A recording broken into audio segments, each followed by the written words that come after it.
miezi 8 kwa serikali. Tumeweza kupea wananchi fertilizer kwa bei nafuu, na unaona mahindi vile iko kwa shamba. I'm 100% sure by next year bei ya vyakula ama bei ya unga itakuwa imekuja kwenye sisi tunahitaji. So hizi zingine zote ni siasa, lakini ile nataka niwaambie zaidi hawa wakora. Sisi sio watu wa kutishwa, na sisi sio watu wa kuambiwa. Mlituambia mkiwa kwa serikali.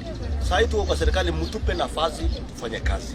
Na hata mkipiga kelele, hata mlime mchana, hata mruke juu, tutafanya hiyo kazi. Mambo ya housing tuta cancel, tutahakikisha kwamba hiyo finance bill imepita. Tutafanya, na baada ya miaka 2 miaka 3 wa Kenya nyinyi ndio mtakuwa mnapiga makofi mnasema hawa jamaa walikuwa wanajua kile wanasema. Nataka turudi nyumba wakati ya Kibaki. Kibaki wakati alichukua ushukani 2003 tulikuwa chini sana kama nchi.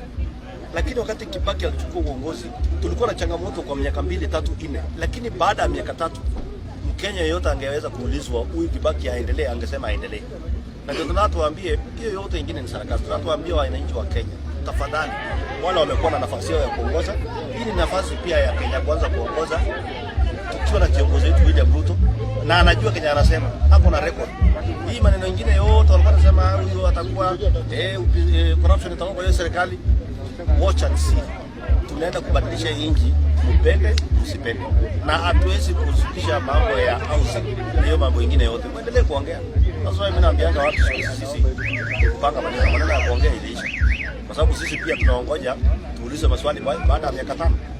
Na lazima tujipange. So maneno ya gharama ya maisha itakuja chini ya miaka 1. Tumekuwa na gharama ya maisha. Unajua wanatupigia kelele na tulipata unga ikiwa kidogo. Hiyo vitu yote wanaongea juu yake tulipata hapo. So sisi tunajaribu, na wakapora pesa yote. Tulifika kwa hiyo serikali kama kuna pesa. Watupe nafasi, fanye tume budget. Alafu waone maneno baada ya miezi 4. Alafu tuendelee. So ingine yote ni sarakasi na fitina na upuzi.